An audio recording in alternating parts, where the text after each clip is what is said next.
Hey guys, welcome back to TCT and the Crazy Troll Nation of YouTube. My name is Dion. I already have my base face on.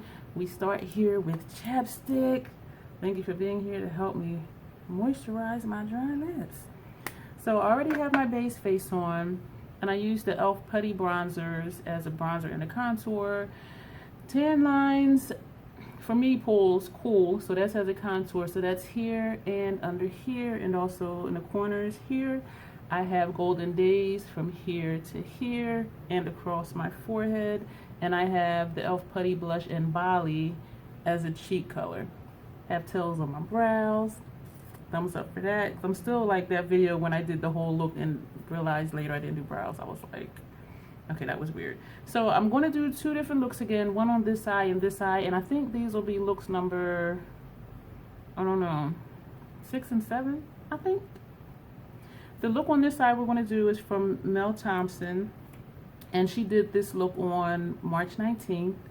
The look we're going to do on this eye is from Colorful Camille, and she did that look on March 20th. And so I'm just working my way through this palette, and I was really careful to pick out looks that weren't simple, even though some are not as complex as others. I didn't just want to do the basic all orange look, the all purple look, the all blue look, you know what I mean? And so this is a colorful palette. I didn't even tell you what I'm using. Circle Loco. It's a very colorful palette, and so yes, you can. I thought I dropped the brush. I have my eyeshadow brushes out already. I'm trying to be organized. So yes, you can go neutral and do like the all orange or the all purple, the all blue, but why when you have all these wonderful bold colors? And so I want to use this palette, especially now, for what it's worth, which is the color. And so that's why I'm doing the looks that I'm doing. And I'm going to start with this side. I'm going to go ahead and prime it, and I'm going to smooth that out with a brush, and I'm going to stop talking so I can chop up this video. This is the brush. This is a Real Techniques brush that I'm using to blend out the primer, and I'm leaving the primer out and this brush out, so hopefully I won't forget to prime this eye. I'm not going to do it now because it's a tacky primer, and then my lids will be sticking because I have puffy lids, and so that'll like actually stick down to this part. And so that's why I'm not doing them both at the same time, especially because, well, not especially because, but because I'm doing different looks on each eye. So working with one eye at a time, that's why we're doing this. Did I get primer in my eye? Like what? Something is feeling. You know what? I probably brushed my eyeball with this brush. I'm out of it today. I'm pretending that I'm not. Okay, so first we're going to take, I'm just like hitting my brushes left and right, and I'm trying to cover up the mirror so I don't blind you. So we're going to take Flip. Where is Flip? Where are you, Flip? Flip. Okay. Flip we're going to take on the first half of the lid, and I'm still blinding you. I'm trying, y'all. I'm trying. Ooh. Wow, that's pretty. We're going to flip this brush over, and we're going to take Grin, this shade here, on the center of the lid. I'm thinking I took Flip too far over since Grin is in the center. We're going to overlap to blend those two together. That blends nice. That's a pretty shade. Going to lightly sweep back and forth to blend. Then we're going to take Joker as a crease shade.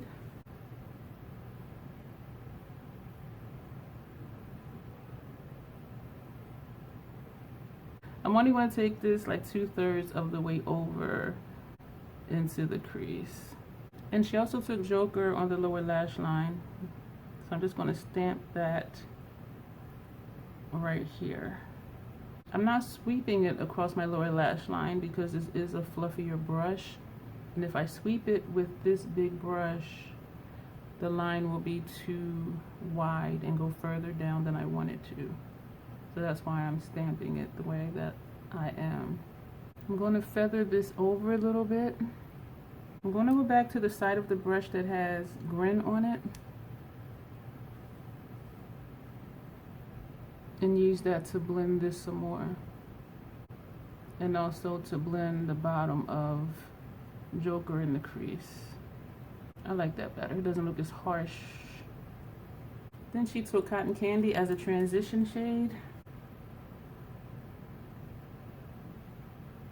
Then Magic on the lower lash line. The brush that had Cotton Candy, no additional shadow. We're going to blend that. And then she took Acrobat, this shade here, on her upper lash line. This is that look. Easy peasy. One of the less complicated ones. I'm really digging it. I'll do mascara later. We're going to move over to this side. We're going to prime it. Thank you, Mel. This is nice. I like that. Colorful, but not like bam, too colorful. I like that. I like that. Okay, so let's prime this side. I'm going to do the same thing. I'm going to use that same brush to blend out the primer. This look is a little more complicated. We're going to take Canon on the first half of the lid. The inner lid, actually. And then Razzle Dazzle on the center of the lid. So we're going to flip that same brush over. I'm really liking this brush because the bristles are long enough where you can do one shade on one side and one on the other side without the colors mixing in the middle of the brush. This is a Fenty 230 blending brush. And it does say it's good for blending and for packing, which, as you can see, like, it really is. I'm going to sweep in between to blend those two together. I'm liking how these shadows blend. And not just these two, but just in general with this palette. I think at this point I've used every shade in this palette. Have I? Yeah, I have. Snow Cone on the inner portion of the lower lash line.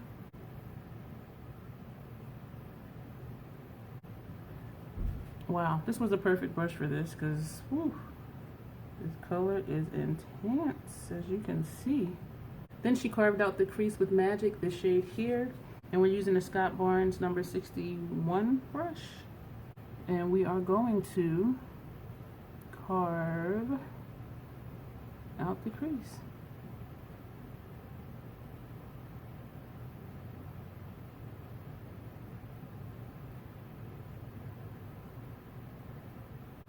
When I first got this brush, I was using it to place lid colors, and I did not like it because of the shape of the brush, because of how this goes up in the middle.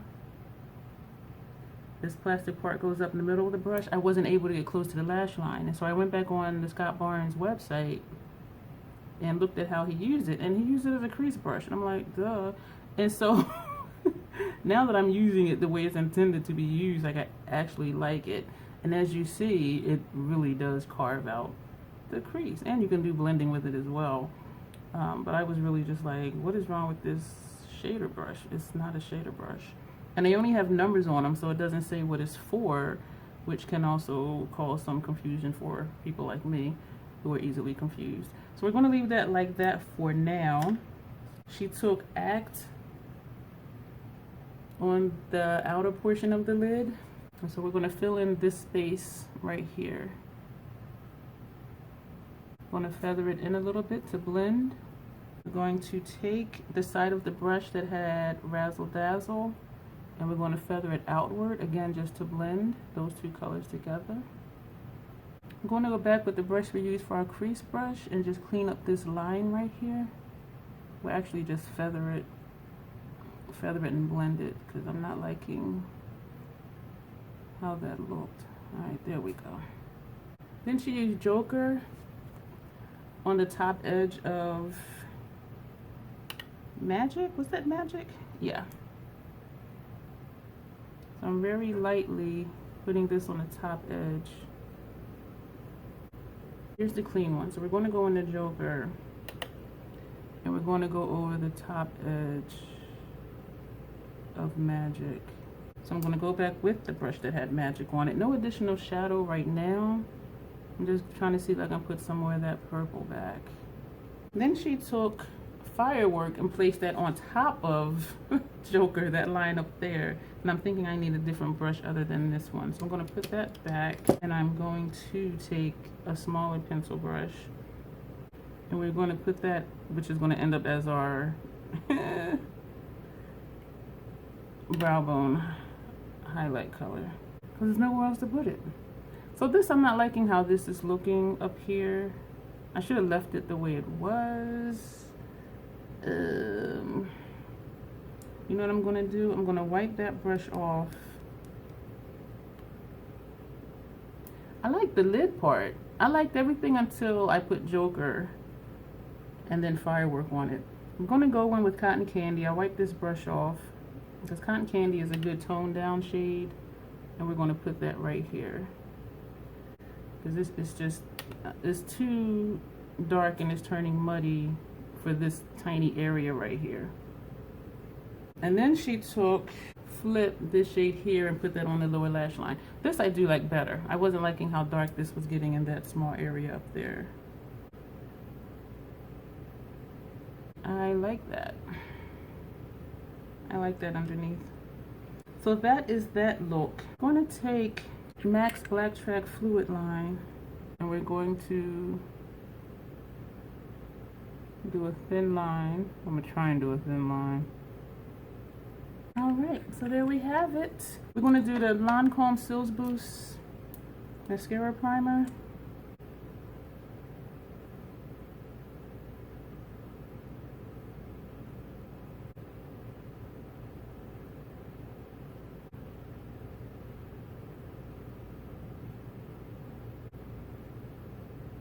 Fenty Full Frontal Mascara.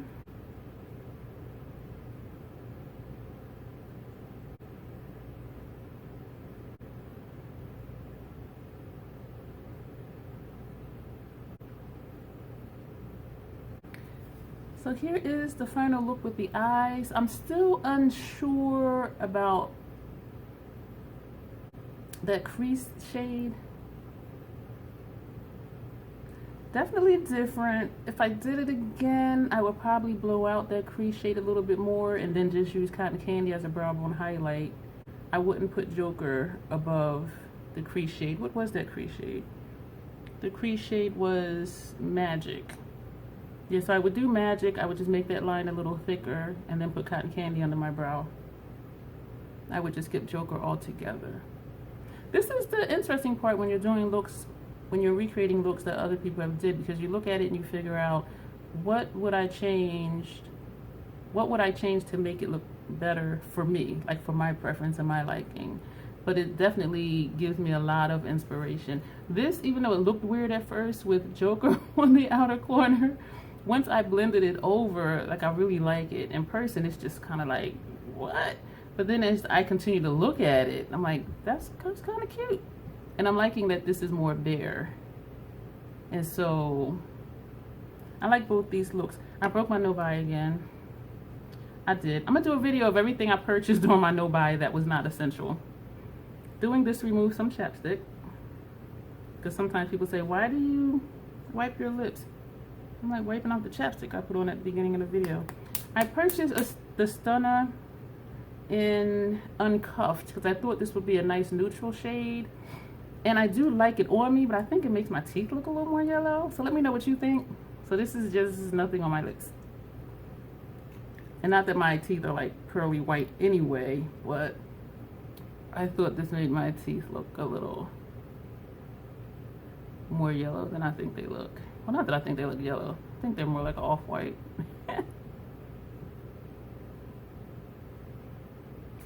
So my purpose to get this was because Stunners don't fade on me, they don't feather, they don't flake. I could wear them with a mask, and even if a little bit does come off in the mask, it doesn't look like it on my lips. Like the color still stays constant. I've eaten with the Stunner on, I've blotted my lips, patted them, and people are like, oh, your lipstick is pretty, and I'm thinking it's still there. Like I've eaten, I've drank things, and it stayed. And so my purpose to get this was to have a neutral, sorry for all those glares, was to have a neutral that I can just wear and know it'll stay. And so, see my teeth? See, they look more yellow. Let me stop making crazy looks. But I do like the color because it is definitely like a nude on me. And again, this is Uncuffed. My foundation references are below if you want an idea of what this will look like on you. So these are the finished looks. Am I forgetting anything? I don't think I'm forgetting anything. I will definitely do both of these again. I'm liking how colorful this is, but again, I would just do up here differently. I'm loving the underneath.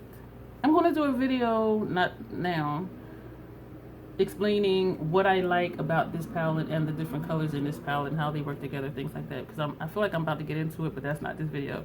So thank you for watching. You will see me in the next video. If you've done looks with this palette, feel free to post them below and I will check them out, and let me know what you think about this one. This look is from Mel Thompson that she did on March 19th. A whole lot better than how I did it. And this is a look from Colorful Camille that she did on March 20th. A whole lot better than how I did it. Very colorful.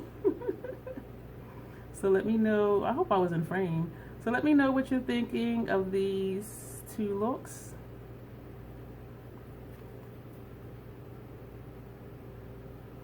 And you will see me in the next video. Thanks.